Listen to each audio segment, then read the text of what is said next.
नमस्कार दोस्तों, कैसे हैं आप लोग? आशा करती हूँ कि आप लोग स्वस्थ होंगे और जहाँ होंगे सुरक्षित होंगे। तो दोस्तों, आज हम परिवार एक समाज है और समाज एक परिवार है। इस चीज़ को लेकर के, इस बातें को लेकर के हम आपके साथ अभी चर्चा करेंगे। दोस्तों, जी हाँ, आप सही सुन रहे हैं कि समाज हमारा एक परिवार है। फिर क्यों जब हम उस लायक बन जाते हैं, किसी पोस्ट पे चले जाते हैं, तो इस समाज को, इस परिवार को भूल जाते हैं, अपने तक ही सीमित रहते हैं। जिस परिवार ने हमें शिष्टाचार, जिस समाज ने हमें समझ विकसित की, नैतिक शिक्षा का भरपूर योगदान दिया, उस समाज को हम क्यों पीछे ढकेल देते हैं? मेरे मन में इस तरह के कई सारे ख्याल हैं, तो मैं भी चर्चा करूँगी और बताती हूँ कि अपने समाज से क्यों जुड़े। दोस्तों, जिस प्रकार से हमारा एक परिवार होता है ना, जिसमें सारे सदस्य मिलकर के अपनी अच्छी सोच समझ के साथ एक अच्छे फैमिली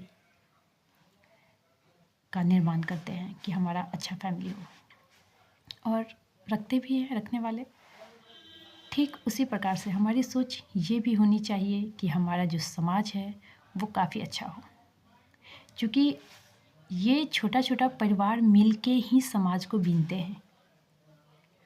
और समाज और परिवार के बीच एक अटूट रिश्ता है, क्योंकि परिवार से ही समाज का निर्माण होता है और समाज से एक, कह सकते हैं, राष्ट्र निर्माण बहुत बड़ी योगदान है। जहाँ तक हम इसके बेसिक स्ट्रक्चर की बात करते हैं कि समाज में हमारी क्या योगदान होनी चाहिए, तो समाज में ज़रूरी नहीं कि आप जो सरकारी योजनाएं हैं उस पर ही उस मतलब निर्भर रहे कि योजनाएं सरकार तक पहुंच रही है, काम हो रहा है, चल रहा है, हो गया। नहीं, आपका ये भी योगदान होना चाहिए। यदि आप उस योग्य हैं और आपके समाज में किसी भी चित्र मतलब किसी भी क्षेत्र में किसी भी चीज़ की कमी लग रही है, तो क्यों आप उस लायक है तो पूरा नहीं कर सकते हैं? जो सरकार की योजनाएं हैं, तथा संभव आप हो सके तो उसे एकदम लागू कराएं। आप पढ़े लिखे उस योग्य हैं, आप इग्नोर ना करें, आप समाज में इमीडिएटली उसे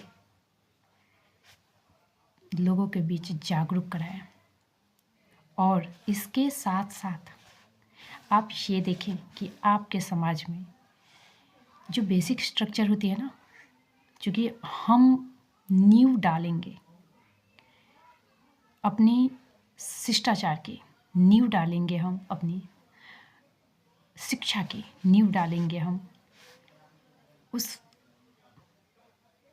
माँ के लाल की, उस बुज़ुर्गों की, कि कहाँ पे किनकी क्या ज़रूरत है। और यदि ये चीज़ स्ट्रक्चर हम जो कह रहे हैं ना, बेसिक स्ट्रक्चर, यदि इस चीज़ पे हम फोकस करते हैं तो जो आने वाले भविष्य है वो हमारे इस रूल को, हमारे इस संस्कृति को, जो हमारे संस्कृति है उसे भी बेहद ज़ोर से पकड़ के रखता है। तभी तो आने वाले भविष्य इस चीज़ को आगे ले जाएंगे। तो ये जो दोनों आपसी संबंध हैं परिवार और समाज के बीच, इसे हमें भरपूर इसमें सहयोग देना चाहिए। इसमें मतलब हम ऐसे ज़रूरी नहीं कि हम बड़े पोस्ट पे हैं तो ही सहयोग दें। कहने का मेरा ये मतलब है कि आप यदि उस लायक हैं, आप यदि बड़े पोस्ट पे हैं, तो आप तो हर चीज़ के योग्य है ना। और यदि आप नहीं भी हैं तो भी आप जागरूक बने और देखें कि हमारे समाज में क्या, किस चीज़ की कमी हो रही है। अपने परिवार हम तभी खुशहाल बना सकते हैं जब एक समाज हमारा खुशहाल हो सकता है। हम देश निर्माण में तभी हाथ बटा सकते हैं जब हमारा समाज खुशहाल रहेगा, है ना। तभी देश आगे बढ़ सकता है। यदि हम सेल्फिश होकर जिएंगे तो कभी संभव नहीं है। हाँ, सेल्फिश होकर क्यों जीना? अकेले आए हैं, अकेले तो जाना ही है। तो फिर कुछ ऐसा काम जरूर करें अपने समाज के लिए, अपने देश के लिए, अपने आने वाले भविष्य के लिए, कि आपका नामो निशान अपने परिवार तक ही ना सीमित रहे कि वो मेरे दादा थे ना, मेरे लिए ये कर गए। एक समाज में आपका वो झंडा होना चाहिए कि मेरे समाज में, मेरे देश में मेरे वो लाल ऐसे थे कि उन्होंने ऐसा काम किया। ठीक है, तो आप यहाँ तक बढ़िए, अपने परिवार तक सीमित ना रहिए। विशेष मैं संक्षिप्त में यही कहना चाहूँगी कि परिवार और समाज के बीच अटूट रिश्ता है, और इस रिश्ते में बेशक हो सके जितना ज़्यादा तो भरपूर योगदान दें, क्योंकि आपका और हमारा एक एक योगदान से ही ये समाज बनता है। तो बुनने में भरपूर योगदान दें और समाज को बुनिए, क्योंकि समाज बुनेगा तभी तो देश निखरेगा।